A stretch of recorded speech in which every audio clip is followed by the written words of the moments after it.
El portal informativo de Fundación para la Promoción del Altruismo, institución de asistencia privada, presenta El lado humano del periodismo, un servicio de anunciación, comunicación altruista, compromiso y servicio. Hola, ¿qué tal? ¿Cómo están todos ustedes? Me da mucho gusto saludarles. Esto es Anunciación TV y nosotros, admiradorcísimos del pueblo judío, tenemos la oportunidad de entrevistar nuevamente a Enrique Shmelnik-Lubinsky. Él está con nosotros, viene del Centro de Documentación e Investigación de la Comunidad Ashkenazí de México, pero en general no solo como director de esta gran organización, sino pues como representante del pueblo judío, porque queremos que nos vaya narrando algunas historias que vienen en la Torá, que van sentando las bases del pensamiento, el modo de vivir y sentir la vida de los judíos, no solo en México, sino en el mundo. Y ahora, especialmente en esta sesión, vamos a hablar de las festividades judías, un recorrido por lo que los cristianos llamamos el calendario litúrgico, y en este caso será las festividades judías. ¿Cómo estás, Enrique? Bienvenido. Hola, muchas gracias. Te agradezco mucho por la invitación. Un tema interesante, el del ciclo de festividades. Como en cualquier religión, el judaísmo tiene una serie de festividades que transcurren a lo largo del año, en este caso del año judío, y como iremos viendo, estas festividades pues varían en todos sentidos. Hay festividades alegres, hay conmemoraciones luctuosas, hay festividades más solemnes, hay algunas que son realmente, pues valga la redundancia, festivas, ¿no? Con mucha alegría, con muchos cantos, en fin. Y hay unas que son tomadas más en cuenta por ese pueblo judío que está muy confiado en el amor de Dios y que no son tan religiosos, pero que sin embargo van confiados, ¿no? Y algunas de estas festividades sí las toman súper en serio y las practican. Hay otras que dicen, bueno, con que las practiquen mis hermanos más religiosos, ya con eso me doy por bien servido, me imagino. Exacto. Que sucede como en el pueblo cristiano. Hay festividades a las que todo mundo va y que tienen como un significado muy importante en su camino de vida. Y hay otras que dicen, ay, mira, con que vayan los demás me siento ya cobijado por ellos. Es correcto, y hay por supuesto algunas que son más significativas. Todas son importantes, por supuesto, pero precisamente las más significativas son probablemente las que respeta la gran mayoría de los integrantes del pueblo judío en todo el mundo, mientras que efectivamente hay otras festividades, no necesariamente menores, pero que sí llevan al cabo principalmente las comunidades más ortodoxas, los más religiosos. Y este tema del ciclo de festividades comienza con el concepto del tiempo en el judaísmo. Es interesante ver cómo funciona, cómo opera el tiempo en el judaísmo, cómo funciona, y desde esa perspectiva ir recorriendo el tiempo, justamente el ciclo anual y las festividades judías. Fíjate que en términos generales hay dos percepciones muy simples o muy, digamos, universales acerca de cómo transcurre el tiempo. La primera es la concepción de que el tiempo es lineal, de que hay una línea que comienza probablemente con la creación y que concluye en algún punto determinado. Y esta idea del tiempo lineal tiene un pequeño problema, y es que con el paso del tiempo, los eventos, por significativos, por importantes, por grandes que sean, van perdiendo relevancia, van perdiendo importancia. Por ejemplo, un caso que podemos mencionar sería el tema del lamentable episodio del Holocausto que ocurrió hace 70 años. Hoy en día es un episodio que conmemoramos porque digamos, conocemos su significado porque han transcurrido solamente 70 años. Pero si pensáramos en un espacio de tiempo lineal y transcurrieran 10,000 millones de años, ese episodio perdería ni siquiera en tanto tiempo. Se quedaría como una anécdota, ¿no? Y probablemente se olvidaría. Quizá ha habido episodios así de graves, quizá han existido algunos episodios así de lamentables en la historia, pero hace miles de años de los que ya ni siquiera tenemos conciencia. Entonces, de alguna manera, todos los acontecimientos de la historia en un tiempo lineal se vuelven demasiado ligeros, demasiado leves, de pronto pierden incluso se pierde en un momento dado su memoria, su recuerdo. Incluso con respecto a otros acontecimientos posteriores, ¿no? Ya con Exacto. Respecto de estos nuevos acontecimientos, aquello ya no tiene tanta importancia. Exacto. Exacto. Y precisamente es lo contrario a lo que sucede con la otra gran concepción, que es la idea del tiempo circular, un tiempo que se repite una y otra vez. Es la idea, por ejemplo, de los griegos, la cultura el eterno griega. Retorno. Exactamente.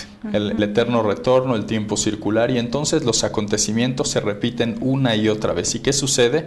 Que hasta el más pequeño incidente en la vida se vuelve demasiado significativo, demasiado, vamos a decir en los términos de Milan Kundera, que usa en el ensayo de La insoportable levedad del ser, se vuelve demasiado pesado. Cada episodio de la historia, por ejemplo, hasta un pequeño accidente, hasta un golpe en la rodilla, se vuelve todo un episodio si pensamos que se va a repetir una y otra vez hasta el infinito. Ya no digamos, por ejemplo, una muerte, ¿no? Incluso una guerra, que todas las guerras, por supuesto, son significativas. Ahora multipliquemos ese episodio una y otra vez hasta el infinito.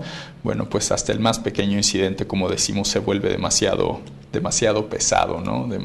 Pesa sobre la humanidad en forma extrema cualquier episodio en un tiempo circular. Pero solo así se hace cultura y solamente así se transmiten los valores que se han gestado en esos acontecimientos. Porque Correcto. si se quedaran en el olvido, ¿cómo podrías educar a las nuevas generaciones si aquello que les quieres transmitir tiene su raíz en esos momentos? Es correcto, y precisamente por esa misma razón, el tiempo desde la perspectiva judía transcurre tanto en forma lineal como circular. Más exactamente, la figura geométrica que representaría por excelencia el tiempo judío es la espiral. Imaginemos una espiral, la espiral de un cuaderno, por ejemplo, y eso es el tiempo de acuerdo con el judaísmo. Entonces, el tiempo sí va avanzando en una forma, es progresivo, pero va avanzando a través de círculos. Cada uno de estos círculos es un año. Un año corresponde a uno de estos círculos. Y estos círculos están además cortados por 12 coordenadas, que son los 12 meses del calendario. Entonces, cada vez que atravesamos uno de estos meses, no es solamente que recordamos algo que sucedió, sino que estamos volviendo a pasar, estamos regresando a la coordenada de la época en la que transcurrió cada uno de estos acontecimientos. No es simplemente un recuerdo, sino que estamos volviendo a una época proclive a ciertas actitudes que propiciaron esta festividad en concreto. Eso además vuelve interesante, que no es que las festividades vuelven a ese mes concretamente proclive a la alegría o a la tristeza o a la reflexión. Es porque ese mes fue creado con esa tendencia que la festividad ocurre precisamente en él. No sé si me explico. Bello, Sí. claro que sí, tiene un sentido y ha sido creado ese momento a propósito. Exactamente. Porque trae un mensaje, trae misión consigo para Exacto. educar al pueblo de Dios, ¿no? Y sin embargo son meses que transcurren progresivamente, cada año es distinto, solamente que en ese año distinto vamos avanzando en las mismas coordenadas. Entonces no es solo una festividad o una conmemoración, sino es un recuerdo de revivir, recuerdo de esto del corazón, ¿no? Estamos Cordo, reviviendo. corazón, no sé qué, revivir. Exactamente, Sí.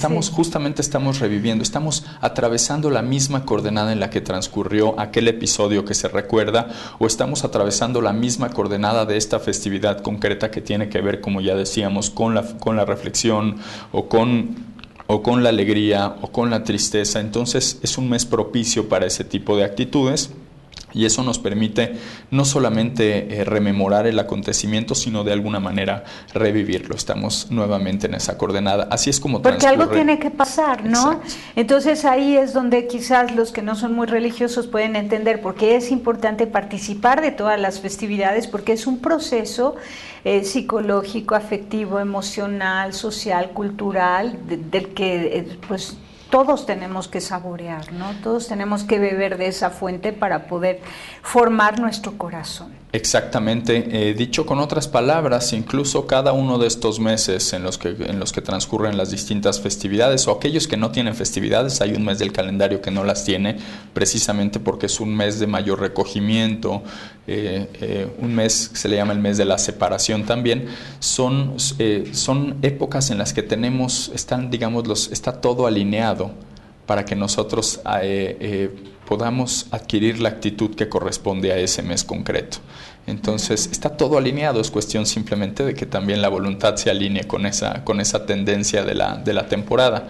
Las temporadas, los meses en el judaísmo son realmente importantes, insisto, para cada una de las actitudes que adquirimos conforme va transcurriendo el año.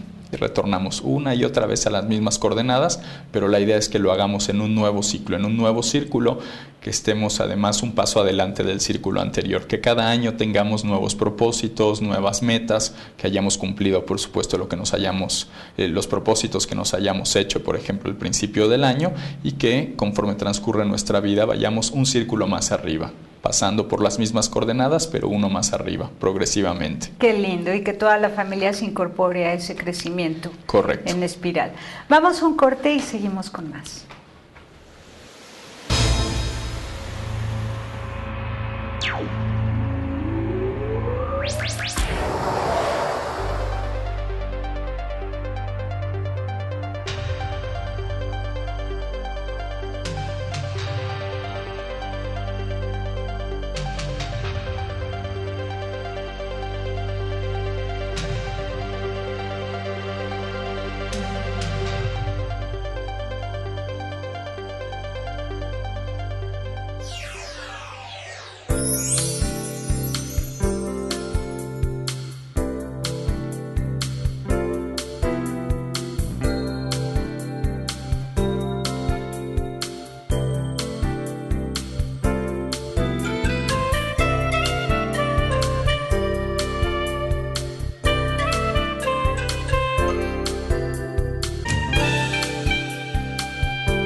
Continuamos con Enrique Chmelnik-Lubinsky y él nos platica sobre las festividades judías. Enrique, dinos ahora, ya que entendimos que todo es un proceso circular de crecimiento espiritual, integral, humano también, para el bien del pueblo judío. ¿Cuál es el orden que llevan y dónde comienzan? ¿Con el Rosh Hashanah? Sí, es muy interesante la pregunta, porque tenemos distintos comienzos a lo largo del año. La fiesta de Rosh Hashanah es el comienzo del año desde la perspectiva de toda la humanidad. Aunque la celebra el pueblo judío, es una festividad que, de acuerdo con la tradición judía, concierne a todos los seres humanos, porque es el principio del año desde la perspectiva de la creación del mundo. Es el día de la creación, es desde donde se cuenta la creación. Interesante además que es el sexto día de la creación, es decir, es el aniversario de la creación del hombre. Quiere decir que no empezamos a contar el tiempo hasta que hay alguien consciente de que transcurre precisamente el tiempo, hasta que no es creado el ser humano y que este ser humano se hace consciente justamente de que el tiempo está transcurriendo, que comenzamos la cuenta del año. Entonces Rosh Hashanah es una festividad que consideramos de alguna manera universal. Estamos celebrando la creación del ser humano, de toda la humanidad. Hay otro comienzo del año que es en el mes de Nisan, acaba de transcurrir, que es la fiesta de Pesaj, que celebra la salida del pueblo de Israel de Egipto. Me parece que en un programa anterior habíamos platicado justamente de esta festividad y que consideramos como el principio del pueblo de Israel propiamente. Ya es el principio del año desde la perspectiva de la religión que practicamos. Hay otro principio de año que es el 15 del mes de Shvat. Es una festividad que se llama Tu B'Shvat, que es el año nuevo de los árboles, por ejemplo, y que es un principio de año estacional.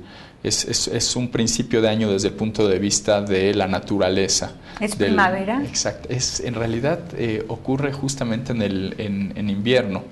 Es aproximadamente entre enero y febrero transcurre cada año. Hay que recordar que el calendario judío además es solar y lunar. Funciona tanto el sol como la luna en el calendario, entonces las festividades nunca caen exactamente en el mismo día del calendario gregoriano, pero gracias a que tenemos también años bisiestos con un mes que se repite completo, nunca caen las festividades más allá de 2 meses de diferencia, es decir, todas las festividades judías siempre transcurren como máximo con diferencia de 2 meses en el calendario gregoriano. Por ejemplo, el Rosh Hashanah puede caer tanto en septiembre como en octubre, pero nunca cae en agosto o en noviembre, siempre cae en septiembre u octubre. Entonces ahí se va más o menos alineando con el calendario gregoriano, aunque no necesariamente el 15 de septiembre o el 2 de octubre, ¿no? Hablando de fechas así conocidas. El Rosh Hashanah entonces, como bien comentabas, es el año nuevo judío, es el día que celebramos el año nuevo desde la perspectiva de toda la humanidad. Celebramos el aniversario de la creación del hombre y sucede los 2 primeros días del primer mes, que es el mes de Tishrei. El 1 y 2 de Tishrei, y surge esta festividad siempre entre septiembre y octubre cada año. En alguno de estos 2 meses cae el año nuevo judío. Y en este año nuevo, bueno, además de ir a la sinagoga y algunas costumbres, se toca el famoso shofar, es un cuerno, habrán visto alguna vez, es una de las, uno de los aditamentos muy famosos de la creencia judía. Y lo interesante es que esta festividad está íntimamente ligada con la que sigue, que es el Yom Kippur, que transcurre 10 días después, el 10 de Tishrei. Y resulta interesante porque empezamos el año, y una vez que empezó el año, 10 días después tenemos el día de la expiación. Y siempre surge la pregunta, ¿por qué no es al revés? ¿Por qué no comenzamos expiando nuestros pecados para llegar como nuevos al año nuevo, ¿no? En realidad el año nuevo, el Rosh Hashanah, es un reconocimiento del pueblo de Israel del Dios en el que creemos, ¿no? De Dios. Que todo es en plan de gratuidad, ¿no? Así Él ha es. creado gratuitamente, por eso no había que pedir perdón antes de la creación, porque Exacto. Él lo hizo a pesar de que corrió el riesgo de nuestra libertad, habiéndonos creado libres. Correcto, No. exactamente. Entonces en esta festividad lo que hacemos es coronar a este Dios que nos creó sin ninguna condición de por medio. Coronamos a Dios y solamente después, 10 días después, y habiendo llevado a cabo un proceso de reflexión que son estos 10 días que transcurren entre las 2 festividades, llegamos al día más sagrado del calendario judío, que es el Yom Kippur, el día de la expiación.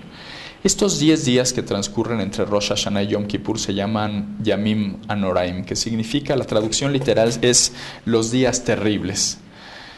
Suena terrible que se llamen así, pero en realidad son 10 días extraordinarios, 10 días en que el ser humano tiene la oportunidad de reflexionar, cada uno de ellos dedicarlo genuinamente a la reflexión acerca de lo que debe mejorar, de aquellos aspectos en los que debe subir un peldaño en su vida, no en relación con alguna otra persona, sino exclusivamente en relación consigo mismo, en la competencia personal que lleva, no pensando en si alguien está más adelante o no, porque no hay este tipo de competencia, sino exclusivamente cómo voy yo en mi carrera personal de vida, qué aspectos me falta mejorar, y eso es a lo que se dedica estos 10 días de reflexión. Y llega finalmente el Yom Kippur, el día 10 de Tishrei, que como ya decíamos es el día más importante del calendario judío. No hay un día más importante ahora que mencionabas. ¿El del perdón? El día del perdón, el día de la expiación. Qué interesante, claro, porque entonces, voy a tomar las palabras de San Agustín, que es el que más ha aportado a mi entendimiento de las cosas de Dios, ¿no? Él dice, el que te creó sin ti no te salvará sin ti. Entonces, claro, el día del Yom Kippur, que es el día de la expiación, es cuando tú aceptas el regalo gratuito de Dios del paraíso, ¿no? Correcto. El Supongo que tiene que ver con eso. Tiene que ver, es el día en el que está abierto, hay un tema, es un tema de la mística judía, pero es el día, sin meterme muy a fondo, el día en el que está abiertas de par en par las puertas del canal de misericordia divina. Es un día, es curioso, pero Rosh Hashanah, el primer día del año, es un día que está relacionado con el valor de la justicia, es un día de juicio. Mientras que Yom Kippur, el día de la expiación, es un día de perdón, es un día de misericordia divina, absoluta misericordia divina. De hecho, hay numerosas creencias acerca de esto, pero están abiertas todas las puertas del cielo, así en términos alegóricos, de par en par. Y claro, es un día pero en que Dios perdona, y si tú no aceptas el perdón, estás pues es un día amolado, ahora sí es que verdad. ¿no? En realidad es un día en que uno adquiere compromisos. Bueno, los compromisos los adquiere también durante los 10 días. Es un poco, como podríamos decir, es un ajuste de presupuestos, ¿no? ¿Qué hiciste con lo que te dio Dios el año anterior? Y ahora vamos a ver qué es lo. Ese día es además en el que se inscribe, de acuerdo con la creencia judía, todo lo que ha de acontecer durante el año siguiente. Entonces, decimos, una de las formas en que nos felicitamos cuando se aproxima la fiesta de Yom Kippur es que Dios te inscriba en el libro de la vida. En la creencia judía, ese día de Yom Kippur, al pueblo judío en particular, se le inscribe o en el libro de la vida o en el libro de la muerte, no como premios o castigos, simplemente se decide ese día ya quiénes habrán de vivir y quiénes no en el transcurso del año. Y para la creencia judía, toda la humanidad sucede lo mismo durante Rosh Hashanah, que es el primer día del año, ¿no? Bueno, es el año nuevo judío. ¿Y qué nos recomiendas a todos los demás, a los no judíos? En realidad, el judaísmo no creería que tuviera que practicarse de otra manera, pero el Rosh Hashanah sí es una época propicia para la reflexión, justamente para hacerse nuevos propósitos, es una época de cambios. Eso, como ya comentaba, sucede cada año entre septiembre y octubre. Y es una época en la que, de acuerdo con el judaísmo, es justamente propicio para reflexionar acerca de lo que uno ha hecho, en qué situación se encuentra y cómo puede dar ese paso hacia adelante. Hay una idea muy básica en la tradición judía acerca de que, lo voy a plantear en términos contemporáneos, acerca de que el ser humano está parado en una escalera eléctrica que va hacia abajo. Quiere decir que cuando no estamos avanzando, en realidad estamos descendiendo. Si nosotros no nos estamos esforzando por mejorar con el transcurso de los años, con el transcurso de los días, con cada minuto, cada persona que se encuentra estancada y que llega al siguiente año, al siguiente Yom Kippur y se hace los mismos propósitos que se hizo el año anterior, desde la perspectiva judía, es una persona en realidad que no es que está estancada, sino que en realidad está descendiendo. Uno tiene que estar avanzando. Qué buenísima advertencia, claro. No es que estés paralizado, es que vas para abajo. Porque como el agua estancada se pudre, así que igual en el judaísmo estar estancado es sinónimo de estar descendiendo. Y luego esta invitación a alcanzar la mejor versión de ti mismo, con respecto de ti, no con respecto a los demás, sino de acuerdo con los dones y talentos que tú recibiste. Exactamente. Muy bien. Y en el Yom Kippur es cuando se hacen llamadas para pedirse perdón a la abuelita, al abuelito, al mejor amigo, a la vecina. Ese es un tema también interesante. Durante los 10 días anteriores al Yom Kippur, el Yom Kippur ya es un día directamente con Dios, ya no hay opción, ni siquiera se habla por teléfono, porque como sabemos se cuida como un Shabbat, es muy estricto, es decir, como el séptimo día, que no usamos el teléfono, no viajamos en automóvil, no se realizan trabajos. Pero esos 10 días anteriores, los Yamim Anoraim, son precisamente propicios para hablarle a todas las personas a las que uno haya podido ofender. Hay incluso tratados completos acerca de cómo pedir una disculpa correctamente, cómo hacer un reconocimiento, porque ojo, y esta es una de las leyes fundamentales del Yom Kippur. En Yom Kippur, Dios no perdona a ninguna persona por los pecados que se hayan cometido contra otra persona. Uno tiene que buscar el perdón del prójimo. Ahí Dios no funciona como intermediario. Entonces, si en esos 10 días no se consiguió o no se buscó la disculpa de aquella persona a quien hayamos insultado, ofendido en el transcurso del año, por eso no hay perdón de Dios en el día de Yom Kippur. ¡Qué gran responsabilidad! Sí. O sea que la inteligencia y la voluntad están todo el tiempo en juego. Lo están, indudablemente, y ya cuando llega uno al Yom Kippur, bueno, ahí sí es directamente con Dios, con los asuntos relacionados con Dios. Vale la pena comentar que, de acuerdo con la tradición judía, una persona debe disculparse con su prójimo 3 veces. Digamos, si a la tercera vez no fue disculpado, ahí sí ya Dios te perdona. Así es. Claro, en las 3 ocasiones debe de ser algo genuino, algo... Me parece difícil en realidad que alguien... te niegue el perdón, cuando sabe que si no te perdona no va a ser perdonado, porque tiene una deuda enorme con otro hijo de Dios, que es su hermano, ¿no? Claro. Entonces, así funciona, digamos, el perdón hay pecados del hombre con el hombre, o pecado es una palabra muy, muy agresiva, digamos, hay faltas que comete uno contra su prójimo y faltas contra Dios. Se consideran en la tradición judía más graves aquellas que se cometen contra el prójimo, y además no hay disculpa divina por ellas, hay que buscar la disculpa de aquella que... Incluso hay todo un ritual si se trata de una persona que ya falleció, por ejemplo. Se llevan a cabo algunos rituales, en fin. Qué importante. Vamos a un corte y seguimos con más. Claro que sí. Volvemos.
Continuamos en Anunciación TV y entonces nos quedamos apenas en Rosh Hashanah y Yom Kippur, ¿no? Sí, que habría que comentar nada más de Yom Kippur brevemente el ritual.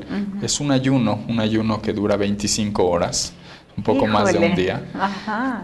Parece no difícil, comen nada en 25 absolutamente, horas. no hay comida, no hay, para los que fuman no hay cigarro, no hay agua, absolutamente ¿No nada. hay agua? No. ¿Y qué hacen para...? Son 25, no es algo... No pasa nada. Puedo decir que no es tan grave en realidad, no conozco a algún judío le parezca realmente grave el ayuno.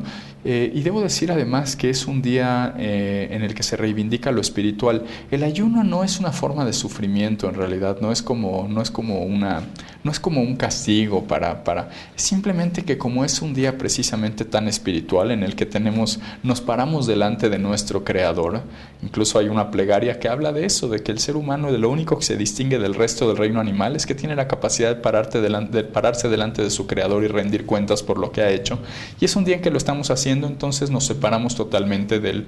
Es el único día quizá en que es tan importante hacer una pausa en todo lo material, que precisamente la alimentación, y simplemente ser.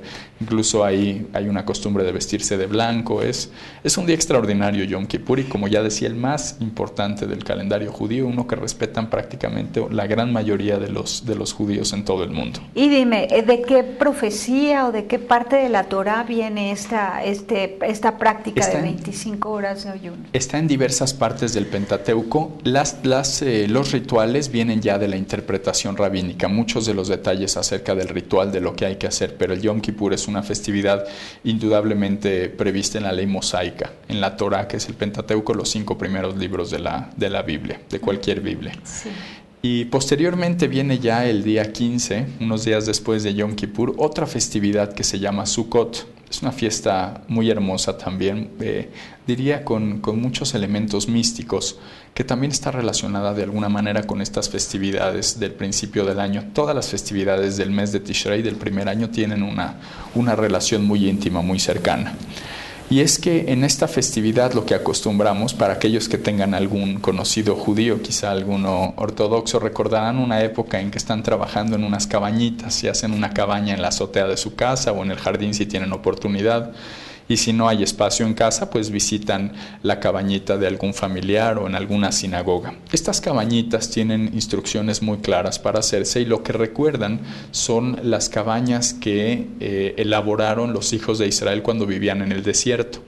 Son las cabañas más o menos en las que vivían o las que construían para vivir en el desierto. Ahora, si la salida de los hijos de Israel de Egipto es una festividad que sucede alrededor de marzo y abril, se preguntan por qué entonces la fiesta de las cabañas, que tiene que ver con esta salida y con la vida en el desierto, ocurre en el mes de septiembre o octubre. Una de las explicaciones es justamente que la vida que llevaron a cabo los hijos de Israel en el desierto no era tan placentera como sería salir a vivir una semana en una cabañita en los meses de marzo y abril, que está el calorcito, estamos en primavera, sino que sucede en otoño, donde hay todavía lluvia y algo de aire. No es para padecerlo, pero es para acercarse un poco más a la vida justamente de los hijos de Israel en el desierto tras la salida. Pero tiene mucho significado además estas casitas, que como ya decía, es donde viven los judíos ortodoxos, los que tienen oportunidades, donde comen, donde duermen incluso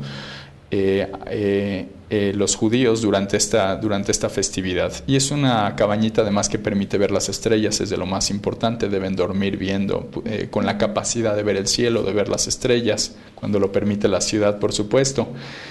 Y uno de los significados importantes que tiene es la fortaleza que debe haber en la personalidad. Muchas veces estamos dentro de nuestras 4 paredes, de nuestras casas, de algún departamento donde vivimos, y nos sentimos seguros dentro de esos 4 muros, con nuestras ventanas, con el concreto, con todo lo que hay. Y hay que salirse una semana al año a vivir prácticamente afuera, a la intemperie, con el aire, con la lluvia, verlo. Y esta festividad permite saber que en realidad lo que nos debe dar fortaleza es nuestra personalidad. Los 4 muros deben estar en nosotros, no en la casa, no en donde habitamos, sino en nosotros mismos. Entonces, qué bárbaro, no. Con estos ejercicios ascéticos, con razón, ya entiendo por qué los judíos se caracterizan por ser gente tan fuerte, tan perseverante, tan exitosa en todos los ámbitos humanos, políticos, sociales, culturales, artísticos, porque viven una ascética todos, independientemente de que sean muy, muy religiosos o no. Claro. Todos.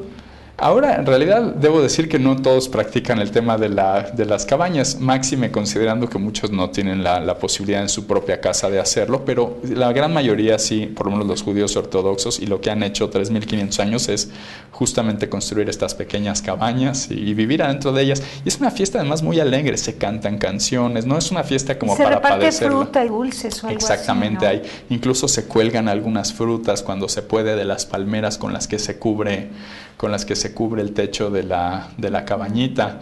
Me gustaría comentar un dato curioso nada más que había salido en las noticias este año cuando transcurrió la fiesta de Sukkot, es que para llevarlas a cabo en Israel hubo necesidad de importarlas del extranjero, y México fue el país del que importaron la mayor cantidad de hojas de palmera para la Sukkot. Qué así bueno, que qué gusto. México distribuyó justamente las palmeras para la elaboración de estas cabañitas en la fiesta de Sukkot.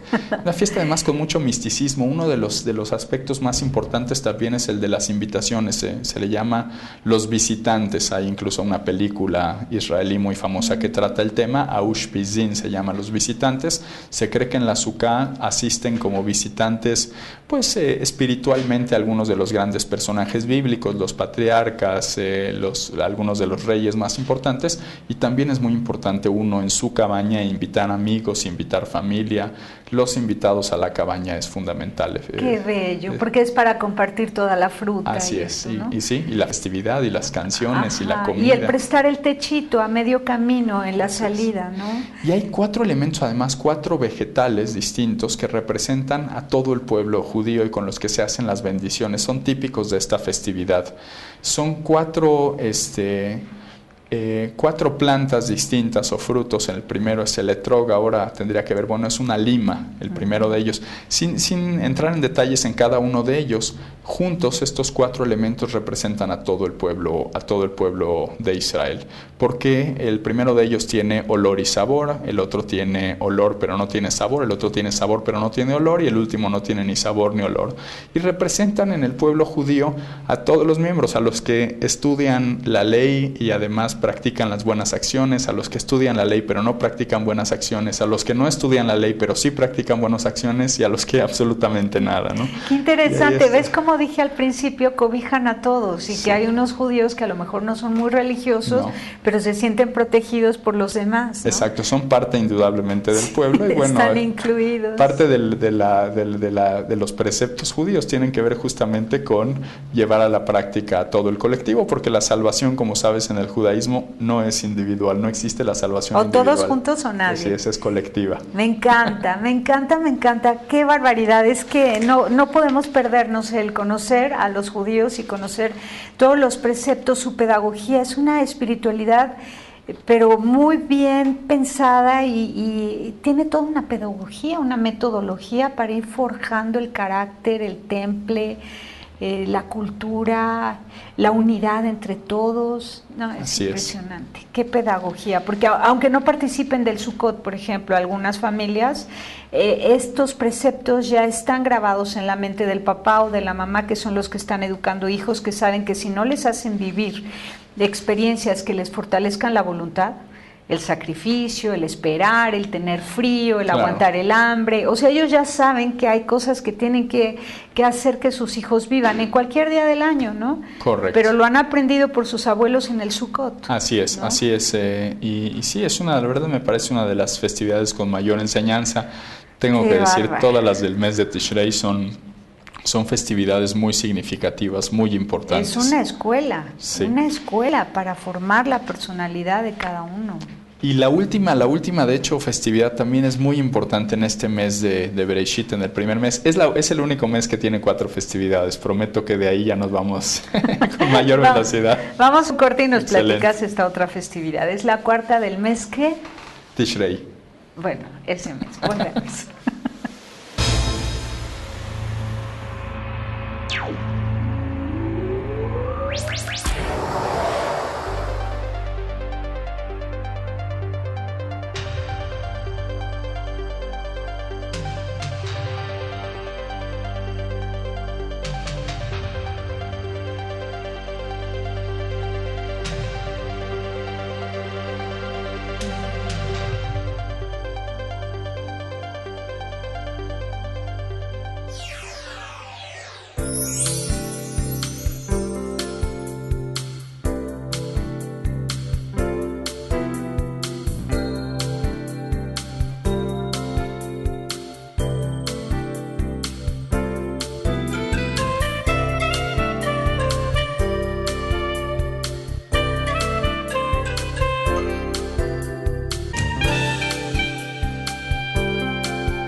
Continuamos con Enrique Chmelnik-Lubinsky y vamos a hablar de la cuarta festividad del mes Tishrei. Ok, adelante. La cuarta festividad sucede, la fiesta de Sukkot, como decíamos, dura estos 7 días en que se vive dentro de la cabaña, y al octavo día, un día después de terminado la fiesta de Sukkot, comienza la siguiente festividad, que es la fiesta de Simchat Torah, la fiesta de la Torah. Muy importante festividad también, porque es una festividad en la que se termina de leer el Pentateuco. Como se sabe, en la tradición judía se va leyendo un fragmento del Pentateuco durante todo el año. Cada semana se va leyendo un fragmento en la sinagoga, se va rezando. Y la fiesta de Simchat Torah es cuando se termina de leer el Pentateuco, los 5 libros de Moisés, se termina de leer los últimos versículos de Deuteronomio y se comienza a leer nuevamente el Génesis, se comienza nuevamente la Torah. Entonces es la fiesta de la Torah, no es el aniversario de su entrega, que corresponde a la fiesta de Shavuot, que es la que estamos próximamente a celebrar. Esta es la fiesta en la que se termina de leer la Torah y se comienza nuevamente. Y es importante destacar que la Torah, desde la perspectiva judía, que es la máxima, la sagrada escritura por excelencia del judaísmo, que son estos 5 primeros libros con todas sus interpretaciones, es circular. Es circular, no es un libro que simplemente se deba leer de principio a fin. Ahí hay una interpretación interesante en la mística judía. Como saben, está íntimamente relacionada con las letras y con las palabras, con la numerología, que explica que la primera letra de Bereshit, en el principio creó Dios el cielo y la tierra, empieza en hebreo Bereshit bara Elohim, y Bereshit es una palabra que empieza con la letra B, Bet. Y las últimas palabras del Deuteronomio terminan, la última letra del Pentateuco termina con la letra Lamed, la L. Esas 2 letras, si uno las forma en ese mismo orden, de la B a la L, forman una palabra en hebreo que es como desperdicio. Entonces, cuando uno lee solamente en forma lineal, empieza y termina y se acabó, lo único que tiene es pues como desperdicio, no tiene todavía nada. Pero cuando uno comienza nuevamente, se invierte el orden de estas 2 letras y la palabra que forman es la L y la B al revés, forman la palabra Lev, que significa corazón. La única manera de encontrar el corazón del Pentateuco es reiniciando nuevamente la lectura del texto, ¿no? Es sabiendo que el texto no se termina, no es una novela histórica, no es un libro, no es algo que se lea de principio a fin, sino que comienza a leerse nuevamente y uno empieza a descubrir otros niveles de la interpretación, etcétera, ¿no? Es un libro que debe ser circular, así que el mismo día en que se termina de leer, se comienza a leer nuevamente cada año. ¿Y en eso consiste la festividad? ¿Se hace en la sinagoga? Se hace en la sinagoga y es una fiesta en la que es maravillosa, de verdad, para los niños sobre todo, es muy entretenida, se hacen juegos dentro de la sinagoga, es la fiesta de la Torah. Entonces se toman estos rollos de la Torah que están guardados, como se sabe, en el arca, en el Aron HaKodesh. Si alguna persona ha visitado una sinagoga habrá visto una especie de armario que hay, en realidad es un arca donde están guardados los rollos de los que se extraen para leerse, y en esta festividad se sacan todos los rollos, se baila con ellos, son bailes y bailan en círculo y se pasan de una mano a la otra los rollos de la Torah. Es muy alegre esta festividad, en verdad. Sí. Qué belleza. Dime, ¿los cristianos tenemos permiso de entrar a una de estas festividades? Claro, por supuesto, con mucho gusto, claro que no hay ninguna ¿Qué restricción. requisito nos pedirían en una sinagoga? Porque yo muchas veces paso enfrente de una sinagoga y bueno, perdona, pero siempre tengo ganas de persignarme. Siento una veneración impresionante, ¿no? Claro.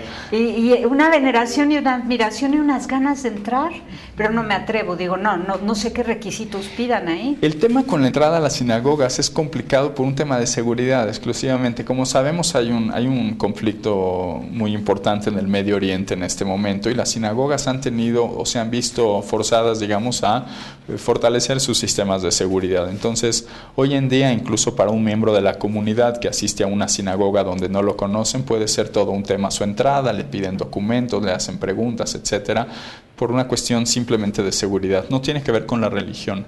Pero la entrada a una sinagoga es por supuesto, está abierta a cualquier persona. Pero si vamos con una amiga conocida judía, no pasa nada y nos dejan entrar. Totalmente. En cualquier momento y en cualquier festividad. Sí, de hecho, nosotros en el programa de radio que tenemos, que es justamente de cultura judía, hemos organizado varias visitas a las sinagogas. Si no tienes inconveniente, la próxima vez que organicemos una te invitamos y además a toda tu audiencia. Sí. Con mucho gusto. Hacemos una visita a la sinagoga y lo hacemos generalmente con un rabino que da una explicación completa acerca de la estructura de la sinagoga, y responde preguntas acerca de todo lo que usted quiso saber sobre el judaísmo y nunca se animó a preguntar. Ahí en la sinagoga con el rabino lo... ¡Qué lindo! Es que es fascinante, de verdad. Y bueno, este cariño nos viene de los cristianos muy, muy bien formados dentro de la Iglesia Católica, porque nuestros sacerdotes hablan con una admiración del judaísmo que entonces le abren a uno el apetito para querer conocer más. Sí, no puedo dejar de mencionar en verdad que pues yo disfruto mucho esta época de fraternidad que tenemos entre ambas religiones. Es extraordinaria, en verdad. Lo comento con toda franqueza, lo decía recientemente con un compañero en el trabajo, que yo cuando escucho al Papa Francisco, por ejemplo, en sus opiniones, digo, pienso que yo practico una religión más cercana a él que de la que practico con relación quizá a muchos miembros de mi colectividad, y estoy seguro que él también practica una religión más cercana a nosotros, quizá a muchos que tienen una idea diferente, ¿no? Sí. Pero este nivel de fraternidad y esta equiparación de conceptos, de ideas, hay muchos más aspectos en los que coincidimos, aunque a veces hemos puesto el dedo en la llaga en lo que no coincidimos, pero es lamentable porque la gran mayoría de los aspectos son coincidencias, son puntos de encuentro. Y creo que la religión es muy semejante, así que... Sí, absolutamente, yo no encuentro diferencia, de verdad no encuentro diferencia. Y esta fiesta de la Torá me emociona, porque yo creo que ahí está la clave de la unidad de los cristianos. Sí. O sea, todos los cristianos de diversas denominaciones se van a unir gracias al Espíritu Santo cuando le demos chance al Espíritu Santo de que juntos levantemos la palabra de Dios. Entonces, si la fiesta judía de la palabra de Dios, de la Biblia, esta fiesta de la Torá, hacemos más ruido, bomba, platillo, que se conozca en todo el mundo, todos los cristianos van a voltear a ver eso, azorados y maravillados de que hay una fiesta exclusiva y dedicada a la palabra de Dios, que es en el punto en el que todos los cristianos podríamos unirnos, que ya no hubiera diferencia entre cristianos. Claro, yo incluso... Y sería guiados por el pueblo judío otra vez, y como siempre ha sido y será por los siglos de los siglos, hasta donde alcanzo a entender.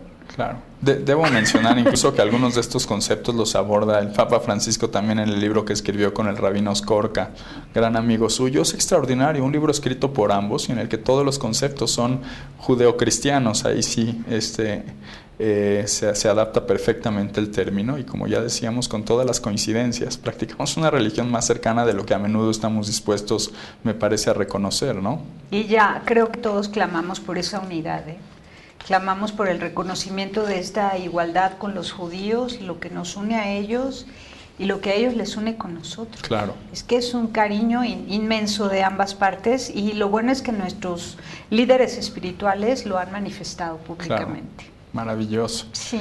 Entonces seguimos con... ¿Nos da tiempo? ¿Cuántos cortes faltan, Bernardino? Ya somos. ¿Ya? ¿Cuántos minutos? Quedan 4 minutos. Bueno, ¿qué nos dices en 4 minutos? En 4 minutos tendría que decir que termina este mes. Hablamos del mes de Tishrei completo, que no es poca cosa. Tishrei. No lo dije bien, no, nunca lo lograré, pero excelente. Bueno. La verdad son las 4 de las festividades más importantes, así que vale mucho la pena. Es el principio del año. Y después, rápidamente para comentar, viene el mes de Heshvan, que curiosamente no tiene ninguna festividad. Es el único mes del calendario que no tiene festividades. Es entre octubre y noviembre. Me llama la atención que coincide justamente con festividades en todo el mundo más oscuras, más pues relacionadas quizá con la separación, con la muerte. Igual en el judaísmo me parece es una época de recogimiento después de tantas festividades, de reflexión. Y sí hay rabinos incluso que dicen que es un mes en donde la tendencia es a la separación, hay que tener cuidado más en las amistades, es fácil entrar en conflictos. Dicen que en octubre y noviembre, cuando cae específicamente el mes de Heshvan, son más propicias las separaciones también de pareja.